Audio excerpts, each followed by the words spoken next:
खुलुमबाय बयनिसिमबो आंनि बे डेली आपडेट बड' इउट्युब चेनेलाव नोंथांमोनखौ आरोबाव बरायहरबावनाय थाबाय। दिनै आं नोंथांमोननि गेजेराव मोननैसो सानसेयारि खौरां लानानै फैदों।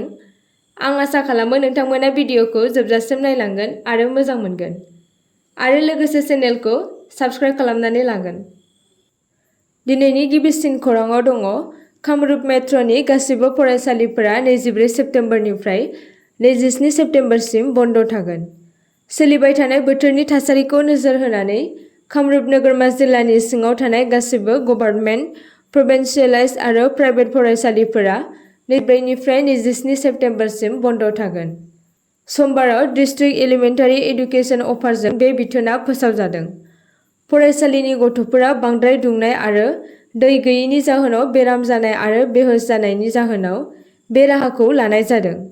बेबायदिनो गुदि सोलोंथाइ बिफाना जिल्ला कमिशनारनि गनायथिजों मंगलबारनिफ्राय सुक्रुबारसिम फरायसालिफोरखौ बन्द लाखिनो बिथोन होदोंमोन। बे थिरांथाया फरायसाफोरखौ बांद्राय दुंहाव थासारिजों मोगा-मोगि जानायनि गाज्रि गोहोमनिफ्राय रैखाथि होनो आरो बिनि गेजेरजों फरायसाफोरनि सावस्रि आरो गाहामखौ रैखा खालामनो थाखाय लानाय जादों। बेयाव मख'नाय जादों दि कामरुप मेट्र'नि सिङाव थानाय गुबुन गुबुन फरायसालिफोरनिफ्राय दुंनाय आरो दै गैयैनि जाहोनाव फरायसाफोरनि गाज्रि सावस्रि आरो बेहोश जानायनि गोबां जाथायफोरनि सोमोन्दै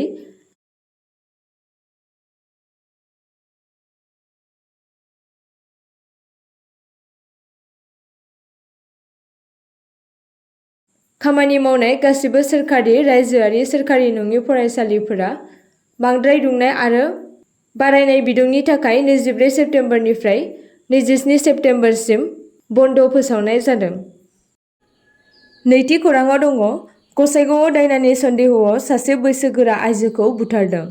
गसाइगावआव समबारखालि सासे बैसोगोरा आइजोखौ बिनि दायनानि सन्देहआव खास्रि-बिस्रियै बुथारनाय जादोंमोन।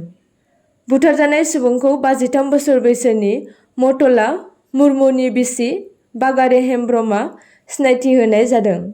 बागारे हेम्ब्रमआ गावनि बियादै गणेश हेम्ब्रमजों गाग्लोबजानायनि उनाव जिउ गोमादों। बुथारग्राखौ खारखोमानानै दं होनना फोरमायदों।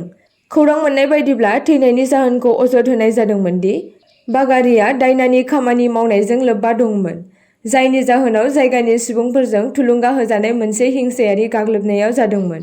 थागिरिफोरा लोरबां सुबुंफोरनि थाखाय न्याय आरो रैखाथिनि थाखाय खावलायनायजों गामियाव जेंनाया गोबांसिन जागासिनो दङ।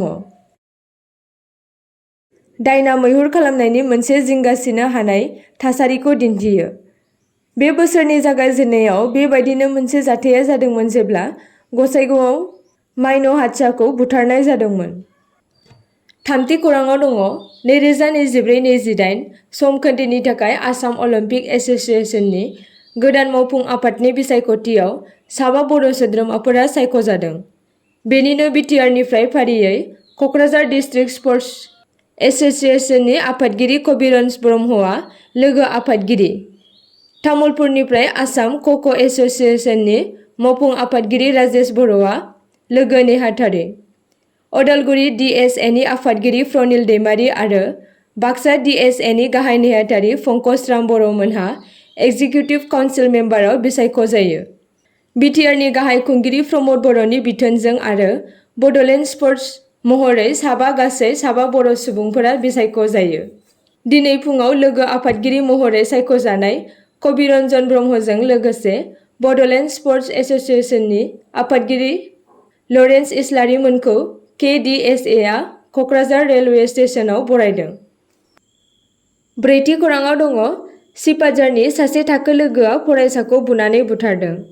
आसामनि दरं जिल्लानि सिपाझारनि फुदुमपुखुरि गोजौ फरायसालिनि 9 थाखोनि फरायसाया समबारनि फुङाव सासे गावनि थाखो लोगोजों गाज्रि रोखोमै बुजानानै दुखु गोनाङै जिउ गोमायो। रुंसारि जानाय हेमचन्द्र देकानि फिसाज्ला भबेश देकाया दरं जिल्लानि सेनापतिपारानि थागिरिमोन। रिपर्टनि बायदिब्ला सासे सोमोन्दोआरिया बुंदोंमोन दि बियो फुङाव फरायसालियाव थांदोंमोन आरो माखासे घन्टानि उनाव फरायसालि सामलायगिरिनिफ्राय मोनसे फन फैदोंमोन। भबेश आरो सासे थाखो लोगोनि गेजेराव नांज्लाय-खमज्लाय जादोंमोन होनना। बिथाङा जोखोम जादोंमोन आरो बिनि दान्दिसे उनावनो मिथिनो मोन्दों दि देहा फाहामसालियाव बिथांखौ थैबाय होनना। नखरनि सुबुंफोरा बेखौबो मुंख'दोंमोन दि जाथायनि सानसे सिगां भाबेशखौ माखासे सेंग्राफोरा हुमखि होदोंमोन। फादुमपाखुरि गोजौ फरायसालिनि सासे फोरोंगिरिया बे बुब्लिखौ गोसोखांनानै बुङो, नैथि पिरियडनि उनाव दावराव-दावसि खोनादोंमोन आरो मिन्थिनो मोन्दोंमोन दि भाबेशआ गाज्रि रोखोमै गाग्लोबजानायनि जाहोनाव क्लासरुमाव हुस गैयै जानानै थादोंमोन। गोख्रैनो गंसे एम्बुलेन्स लेंहरदोंमोन आरो जोंनि माखासे मावफारियाफोरनि जोथोनाव बिथांखौ देहा फाहामसालियाव दैथायहरदोंमोन। उनाव बिथांनि गोब्राब थासारिनि थाखाय बिथांखौ मंगलदै सिभिल देहा फाहामसालियाव दैथायहरनाय जादोंमोन। बाथि खौराङाव दङ, आसामनि साहा बागाननि मावथिफोरा ब'नासनि दाबिखौ लानानै सोमावसारदों। गोबां साहा बागानाव खामानि मावग्राफोरा गोजौ ब'नास आरो खामानि मावनायनि थासारिखौ साबसिन खालामनो दाबि खालामनानै हेंथा दिन्थिफुंदों।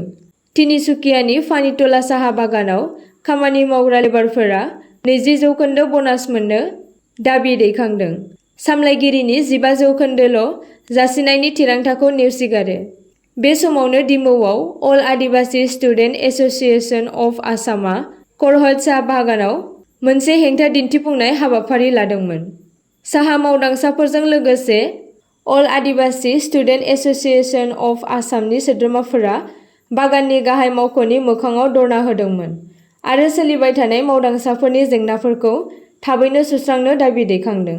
दिन्थिफुंनायनि उनाव दुलाराय आदिबासि फरायसा आफादनि थान्दैफोरा बागान सामलायगिरिनो गांसे गोसोखां बिलाइ गथायो आरो गावसोरनि दाबिफोरनि सायाव थाबैनो राहा लानो खावलायो। बेबायदिनो शिबसागर जिल्लानि बरबाम साहा बागानाव दावराव-दावसि सोमजिदों, जेराव सा 500 साहा मावदांसाफोरा 15% ब'नास होनायनि थिरांथानि बेरेखायै बागाननि मावख'खौ बेंखनदोंमोन। द'थि खौराङाव दङ, आसामनि मोनद' हारिफोरखौ दिल्लीयाव एसटि थामोनथानि दाबि खालामनाय नुनो मोन्दों। आसामाव मोनद' फोलेरारि हारिफोरनि थाखाय शेड्युल्ड ट्राइब एसटि थामोनथानि थाखाय दाबि खालामनायखौ समबाराव गोदान दिल्लीनि लामाफोराव हेंथा दिन्थिफुंनाय नुनो मोन्दों। बिथांमोननो एसटि थामोनथा होनायाव गोबाव जानायाव रागा जोंनानै मोनद' हारि आदिबासि, टाइ आहम, मरान, मटक, चुटिया आरो कच राजबंशीनि सोद्रोमाफोरा जन्तर मन्तराव हेंथा दिन्थिफुंदोंमोन। बिथांमोना दाबिफोरखौ जेबो गोसो होयिनि थाखाय दिल्लीयाव हेंथा दिन्थिफुंनो थिरांथा लायो, होनना दुलाराय आसाम कच राजबंशी फरायसा आफादनि गाहाय नेहाथारि हिमन्त बरा कचआ बुङो। बिथांमोना बुंदों दि हारिफोरनो एसटि थामोनथा होनायनि आयदाया 2014 मायथाइनि, जेब्ला गाहाय मन्थ्रिया सरासनस्रा बिसायख'थि देरहानायनि माखासे समनि उनावनो मोनसे बिबुंथियाव बिसोरनि दाबिफोरखौ सुफुंनो खोथा होदोंमोन। स्निथि खौराङाव दङ, दावबायारिफोरनि थाखाय जर'खा ट्रेन हगारनो थिरांथा लादों एनएफआरआ।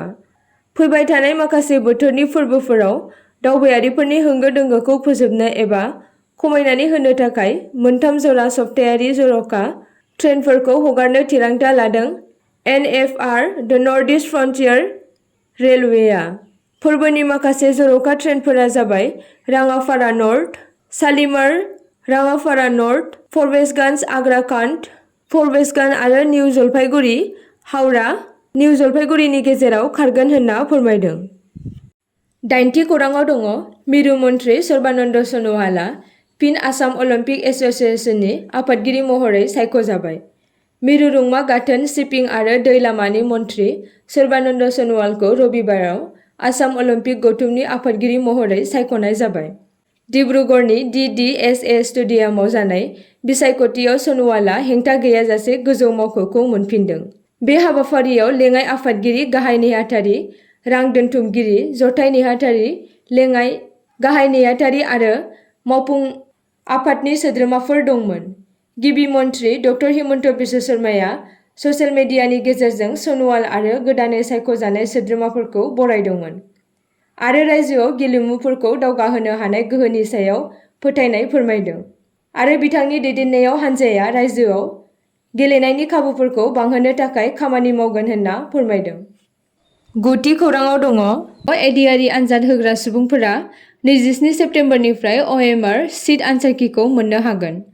आसाम डाइरेक्ट रिक्वायरमेन्ट एग्जामिनेशननि बिनायसाफोरा फिथायनि मावख'आरि फोसावनायनि थाखाय नेनांनाय नङा।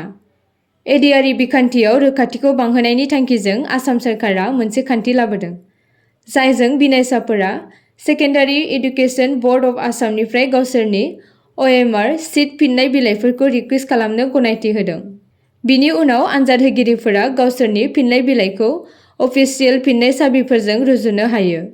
बे बाथ्राखौ गिबि मन्थ्रि हिमन्त बिश्व शर्माया सनिबारखालि ससियेल मिडियायाव मोनसे लाइभ सेसननि समाव फोसावदोंमोन। 27 सेप्तेम्बरनिफ्राय बिनायसाफोरा 50 रां मासुल होनानै सेबानिफ्राय गावसोरनि OMR पेपारफोरखौ खावलायनो हागोन। 28 सेप्तेम्बराव सेबाया OMR पेपारफोराव सोंथिफोरनि आनसारकीफोरखौ फोसावगोन। बिनि उनाव बिनायसाफोरा गावसोरनि फिननायखौ साननो हागोन आरो अफिसियेल रिजाल्टखौ नेयालासिनो गावसोरनि मोनदांथिखौ मोननो हागोन। आसा खालामो नोंथांमोना भिडिअखौ नायनानै मोजां मोनगोन आरो चेनेलखौ लाइक आरो साबस्क्राइब खालामनानै लागोन।